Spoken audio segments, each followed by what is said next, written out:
Assim, e Shirley, a sociedade, né, Marcelo, a gente em berço, e aí vamos lá para os desafios, né, e nós vamos ter em seguida, né, o Festival Tio Brasil, que eu quero que você também fale depois, Henri. A sociedade aprendeu, nós temos uma escola na sociedade, e que vem de berço. Eu tenho 2 filhos aqui, e fui também filho até ontem, e a gente sabe como é que as coisas eram, né?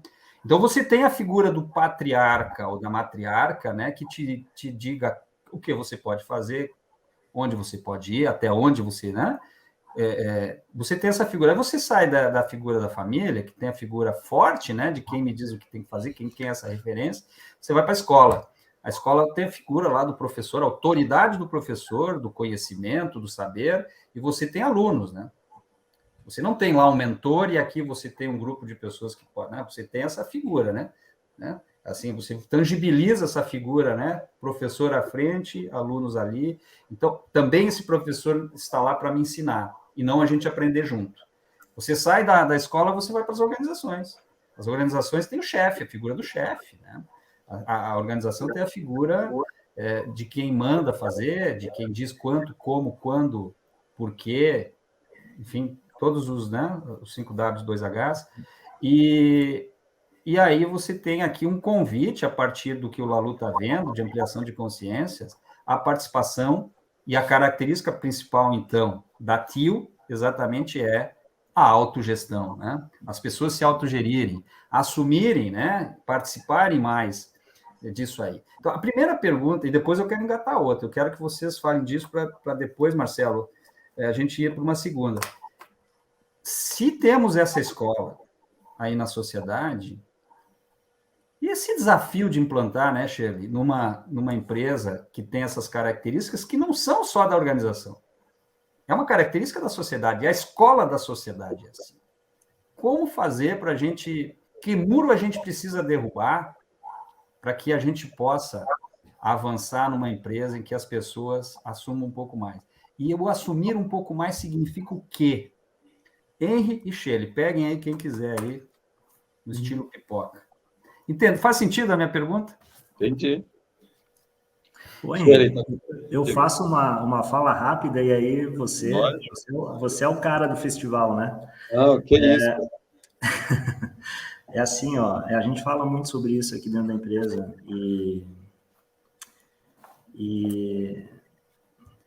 cara, assim, ó, quando a gente está começando a nossa vida, o que a gente quer, né?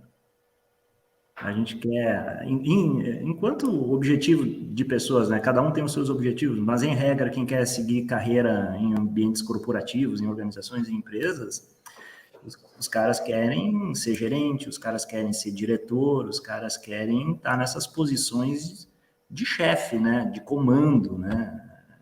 Trilhar essa jornada aí, assim, de alguma forma é isso que eu vejo, assim, na minha experiência. Bom, e aí aqui dentro da empresa, lá em 2018, a gente tinha vários gerentes, assim, nessa posição hierárquica, né? Nessa posição, assim, de chefe, de comando, do cara que sabe, do cara que tem as respostas, do cara que as pessoas procuram, do cara que é chamado para participar e representar, o cara que está nesses lugares aí, né? E eu acho que tem um lance de consciência que, na verdade, transcende esse aspecto mais voltado ao ego, quem sabe, né? Assim, essa coisa que é externa e não interna, né? Extrínseca e não intrínseca, que é muito difícil de mexer, né? Assim, é difícil das pessoas acessarem isso. Na experiência que eu estou vivendo, quando a gente consegue acessar assim esse lugar que faz com que a gente saia dessa zona de poder, de ego, assim, quem sabe, inclusive revisitando a própria carreira, os próprios objetivos, os próprios motivadores que me fizeram estar nessa posição, correr atrás dessa posição. Quando a gente consegue fazer esse processo, é uma espécie de autoconhecimento, né? De autorreflexão, de um olhar mais cuidadoso para isso tudo, eu vejo que daí, aqui na empresa, as pessoas começam a entender e começam a avançar. começam a avançar, começam a se libertar daquelas coisas que, na verdade, vinham impedindo que o verdadeiro potencial venha à tona, né? Que o verdadeiro potencial esteja a serviço daquele lugar que ela faz parte, né? Daquela situação que ela está vivendo. É muito integral, sabe? É um lance integral. E aí é como se todo mundo jogasse um jogo meio que do zero. Não sei se vocês me entendem, assim.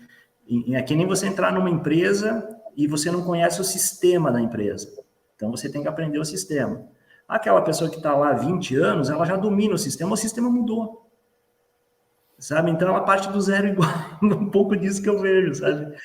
Então, assim, tem pessoas que têm uma facilidade de adaptação com esse modelo novo que deslancham. Tem pessoas que vinham muito bem naquela outra estrutura, né, naquela outra forma de pensar, naquele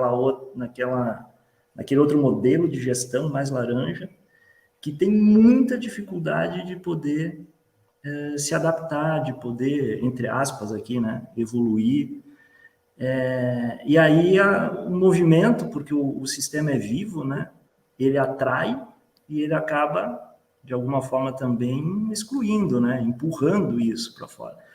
E movimentos naturais que acontecem, assim, não existe uma forçação nem para atrair, nem... depois de 3 anos a gente está vendo isso.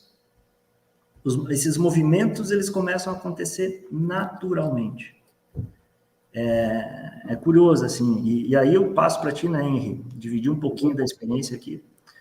Eu volto depois a esse... Ô, Henry, deixa eu pegar a bola do Shirley e antes de passar para ti, adicionar um negócio em cima aí.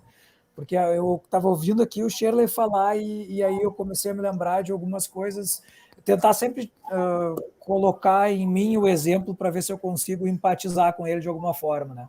Aí eu me lembro quando eu era, que nem a gente diz aqui no Sul, né? Quando eu era piá, quando eu era guri, menino, guri. jovem, bem jovem. O que significa piá? Piá é um guri. É um guri. Tipo nós hoje, né? Igual, nós somos piá. É a mesma coisa. Não, mas aí piá convencido, né? Aí é piá convencido. Mas quando eu era piá, então, eu me lembro que o meu pai não admitia que eu tirasse nota baixa, né? Então eu era cobrado por tirar nota alta.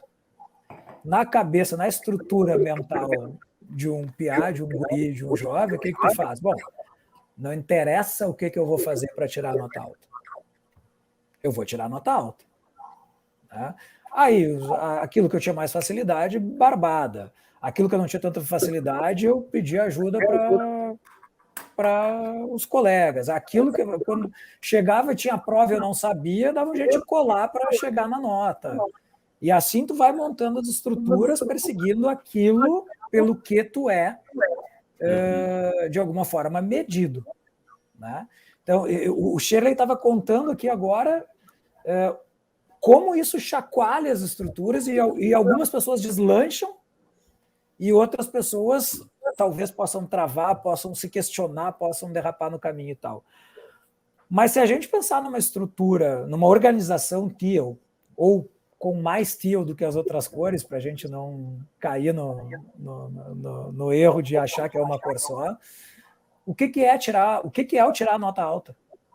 Então, pelo que tu é medido numa organização teal? Porque daí talvez elucide essas questões, né, Shirley, de tu ficar, e agora? Estou indo no caminho certo, estou indo no caminho errado, estou fazendo aqui, estou mais para lá. O que é? Dá para a gente cravar o que é? Maravilhoso, maravilhoso. Pergunta difícil. Eu acho que cai um pouco em o que estamos medindo, metas e métricas, né? Assim, como funciona esse mundo dentro de uma consciência teal. Não tem, de novo, o teal sempre tem uma escapatória muito fácil assim para ser questionado. Não tem resposta certa. É sempre isso, porque é muito individual nesse lugar. Mas para não fugir para esse lugar,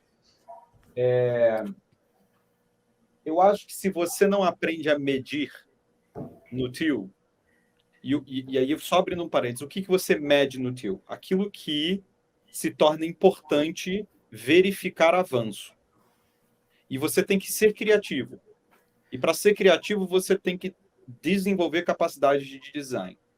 Porque as métricas que você vai tentar traçar para avaliar um sistema vivo é muito diferente do que você vai ter para avaliar uma maximização de um resultado.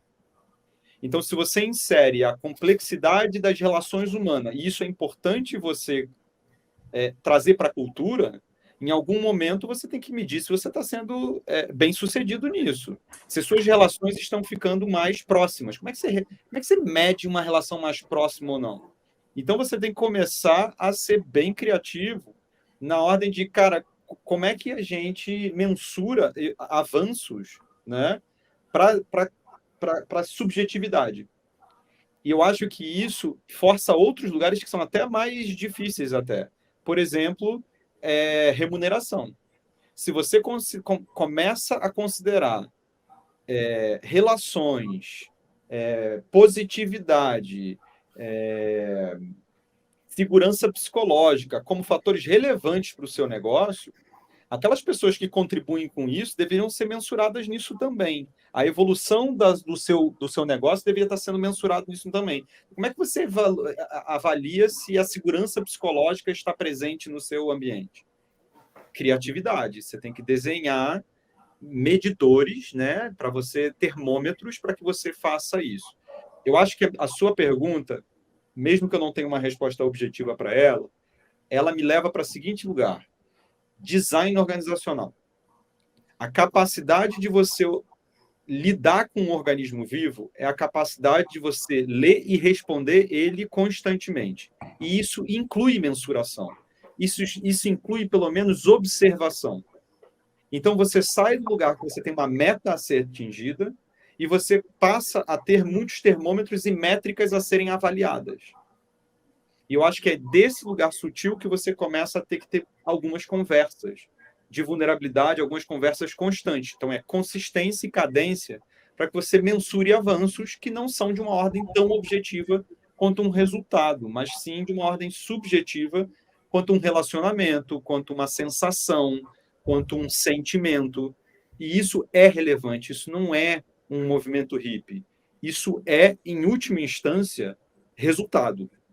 Mas o que a gente está trazendo para dentro da equação é de que esses fatores são relevantes e nunca foram observados. Assim. A qualidade da sua emoção ao entrar numa reunião é relevante para o resultado daquela reunião. Se eu não observar isso na entrada e na saída, eu não consigo mensurar. Qual é a métrica que faz isso? Cara, sei lá, uma planilha que diz 3 carinhas, feliz, médio e triste. Vê como está indo sua reunião nesse lugar. Eu acho que é a melhor forma que eu consigo responder de uma pergunta um tanto complexa. Assim. No lugar que eu acho que me provoca a pergunta do Álvaro, me provoca no seguinte lugar, Álvaro. Tem muita crença que aparece no processo que olha para um passado como você olhou para o passado. Para mim, quando você estava falando da nossa origem, de família, de hierarquia e de expectativas que nem o Marcelo traz, de notas altas, eu olho para uma consciência que estava ali disponível.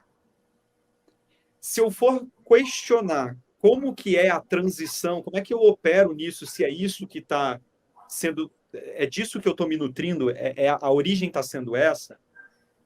Qualquer pergunta é válida aqui. Qualquer invalidação do que a gente vai tentar fazer de novo é possível. Concordam comigo? Porque, de fato, a consciência que criou essas estruturas que a gente está falando não corrobora com o que a gente está tentando falar aqui. Mas nem por isso ela invalida a tentativa da gente evoluir.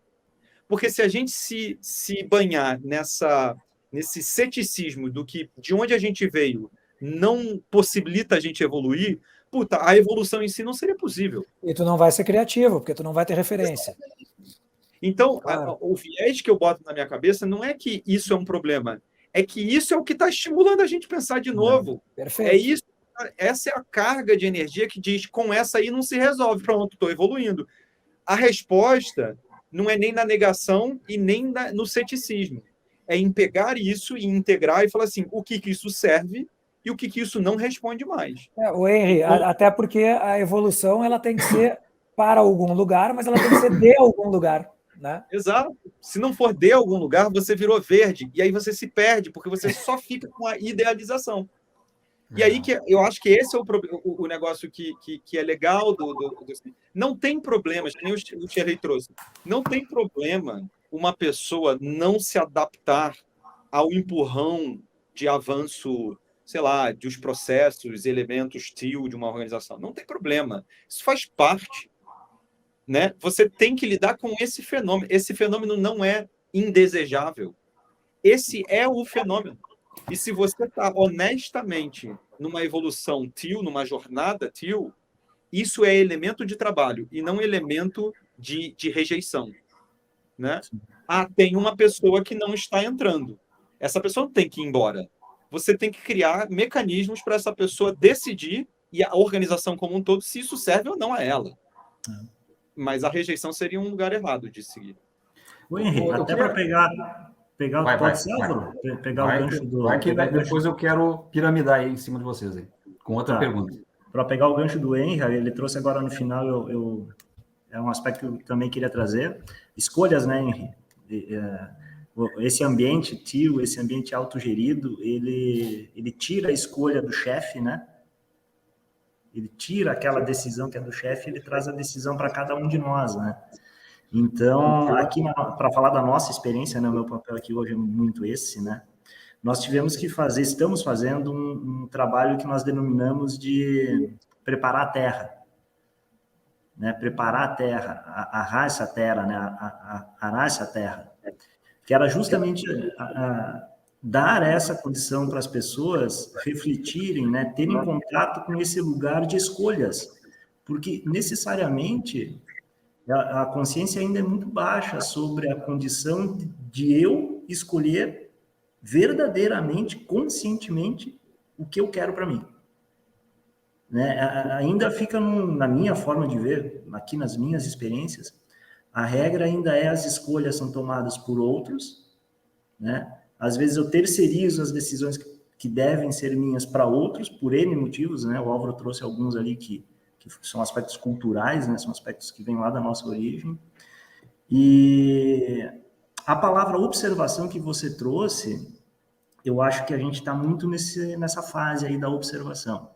Então, do início da mudança, para falar de medição, tá? Para falar de métricas, de metas, do início da nossa jornada até hoje, nós já refletimos sobre ter metas ou não ter metas, para falar de metas, assim, metas de produto, metas de produção, né? Ter metas, não ter metas mais consolidadas, ter metas menos consolidadas, ter metas individuais, ter metas por célula, ter metas por círculos. Vários debates já aconteceram assim sobre esse tema.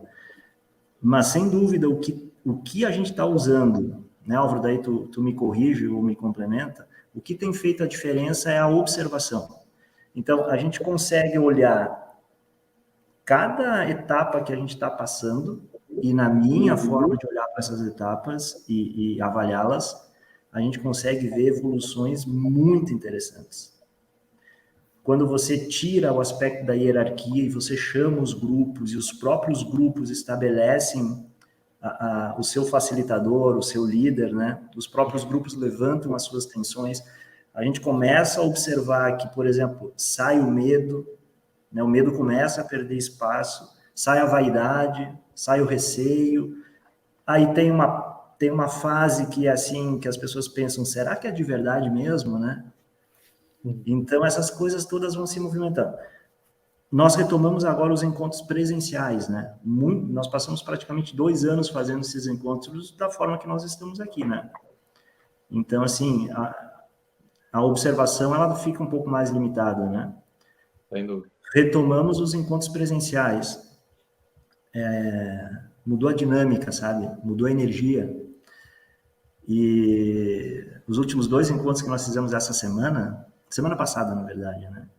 Alta energia, alto senso de nosso, menos senso de ser do chefe, menos senso de ser da empresa, maior senso de ser nosso, os nossos desafios, as nossas tensões, e o grupo começando a se movimentar dessa forma. Começa que nas reuniões já não tem mais, a nossa transição já superou a fase de ter o chefe ainda presente, não tem mais.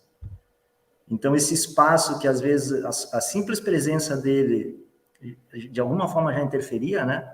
A presença física, por mais que ele ficasse, assim, tivesse uma conduta, vou chamar aqui adequada, né? Para esse ambiente, a simples presença física, de alguma forma, interferia no ambiente. Hoje, ele já não está mais presente, então, libera ainda mais potencial para que as pessoas possam ocupar os seus espaços, ter um comportamento de mais protagonista, né? A observação tem sido o nosso principal indicador e tem nos mostrado que a gente está num caminho bem bom e avançando muito bem.